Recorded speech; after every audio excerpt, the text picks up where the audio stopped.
नमस्कार मित्रों। सिंह राशि वालों के लिए चतुर्थ भाव में बहुत सारे पापी ग्रहों का प्रभाव हो गया है, जिससे कि आपका जो विदेश जाने का जो योग है वो प्रबल हो गया है। तो जिन किसी ने भी आप लोगों ने अगर विदेश जाने के लिए जो प्रयास किया होगा और या फिर वीजा के लिए आपने आवेदन दिया होगा या फिर विदेश में नौकरी या फिर जिस बच्चे को विदेश में पढ़ना है, ये सारी चीजें अगर किसी भी प्रकार से आप लोग उसमें हैं तो निश्चित रूप से विदेश में जाने का, विदेश में विद्या प्राप्त करने का, विदेश में नौकरी पाने का बहुत ही अच्छा अवसर प्राप्त हो रहा है।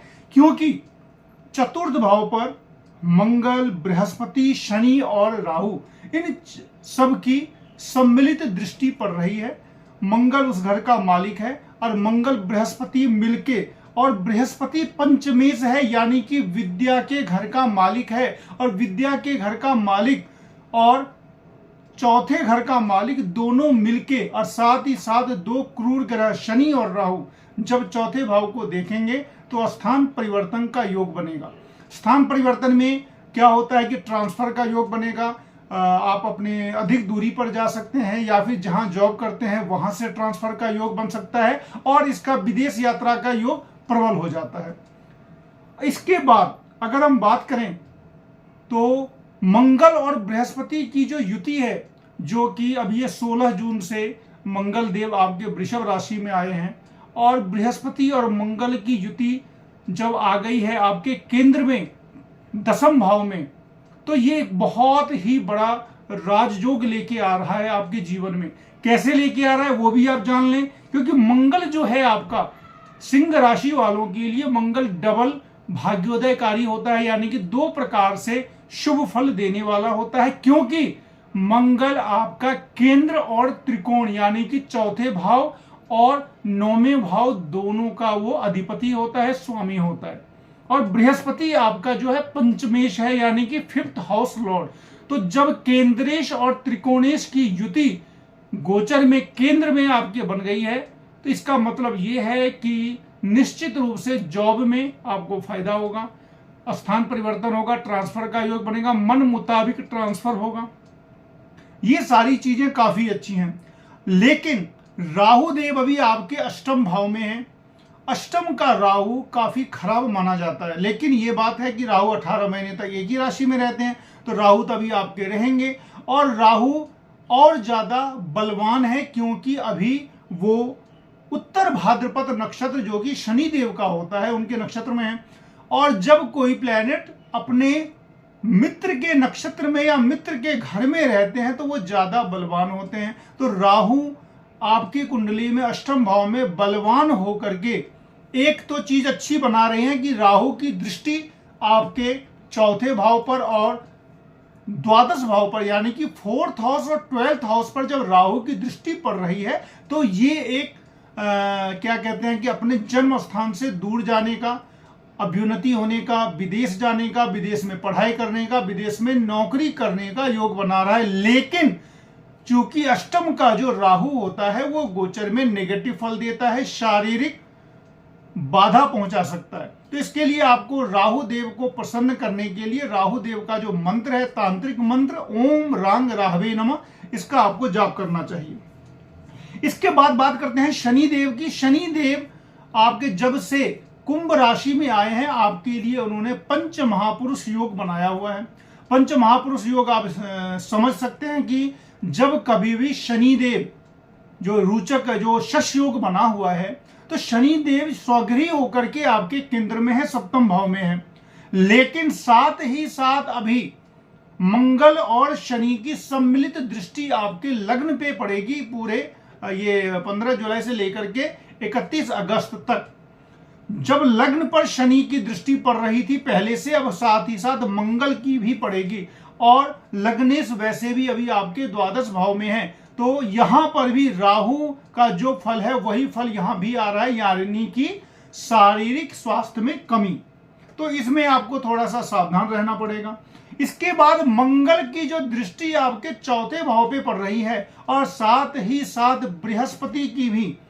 तो चौथा भाव जो मित्रों होता है वो होता है भूमि का, प्रॉपर्टी का। तो जो भी भूमि से संबंधित काम कर रहे हैं, प्रॉपर्टी से संबंधित काम कर रहे हैं, या फिर जो भी जमीन से संबंधित जिस किसी का भी काम चल रहा है, वो अभी बीच में बहुत ज्यादा डैमेज हो गया था।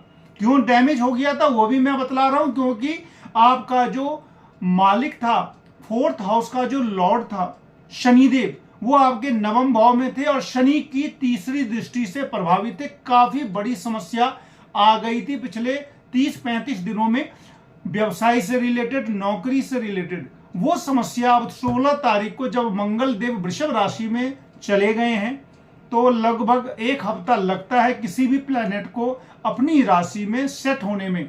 तो मानकर चलिए 21 जुलाई के बाद से वो परिस्थिति अनुकूल हो जाएगी और नौकरी और व्यवसाय में काफी फायदा मिलना शुरू हो जाएगा।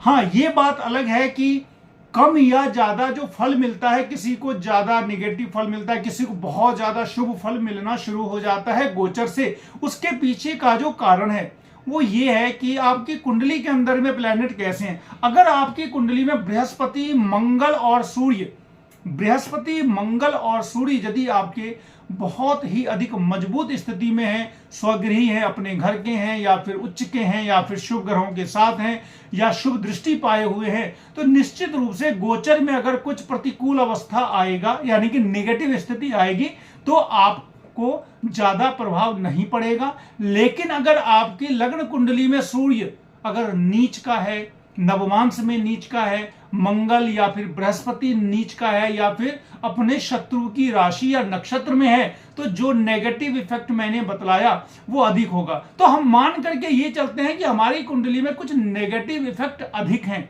और अगर अधिक है तो हमें उसका नेगेटिव परिणाम भी अधिक मिलेगा। तो उस परिणाम को कम करने के लिए इस जो सिंह राशि वाले हैं उनके लिए जो इष्ट देव हैं वो है सूर्य, बृहस्पति और मंगल। तो सूर्य देव की आराधना करें, उनको सूर्य भगवान को अर्घ दें, हनुमान जी के लिए हनुमान चालीसा का पाठ करें, और बृहस्पति के लिए आप अगर लग्न कुंडली के हिसाब से चाहे तो आप रत्न धारण कर सकते हैं, और अगर नहीं भी करें तब भी केवल सूर्य और हनुमान जी की आराधना करने से आपकी कुंडली में जो नेगेटिव योगों की जो उत्पत्ति बनी हुई है वो हमेशा कम होती रहेगी।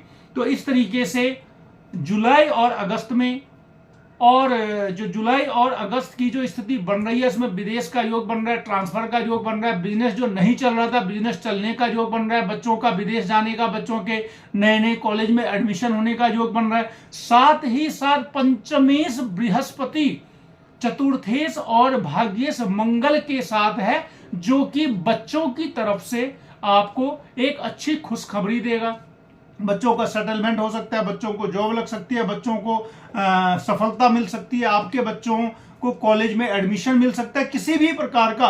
अगर आपके बच्चे, या फिर अगर आपको संतान प्राप्ति की स्थिति है, तो निश्चित रूप से पुत्र प्राप्ति का योग बना हुआ है, क्योंकि पंचम भाव में पुरुष राशि है और उस पर पंचमेश की दृष्टि है, और साथ ही साथ मंगल की भी दृष्टि है, तो पुत्र प्राप्ति का भी योग बना हुआ है। मित्रों, इस तरीके से जुलाई और अगस्त का मैंने सिंह राशि का आपको बतलाया, और आप लोग देखें, चैनल को सब्सक्राइब करें। अगर आपको कोई किसी भी प्रकार का अगर लगता है तो उसमें आप कमेंट कर सकते हैं, कोई प्रश्न पूछ सकते हैं, और इस तरीके से आप वीडियो देखते रहें। इस मेरे वीडियो में जो गोचर का और जो नैसर्गिक जो वैदिक ज्योतिष है उन दोनों का मिश्रण रहता है, शोध का चीज रहता है, और कोशिश ये रहती है कि जो ओरिजिनल जो ट्रू वैदिक एस्ट्रोलॉजी है उनके सूत्रों के हिसाब से प्रिडिक्शन बताई जाए, और उनके हिसाब से जब बताई जाती है तो वो प्रिडिक्शन मिलती भी है। मिलते हैं फिर नेक्स्ट वीडियो में, तब तक के लिए नमस्कार।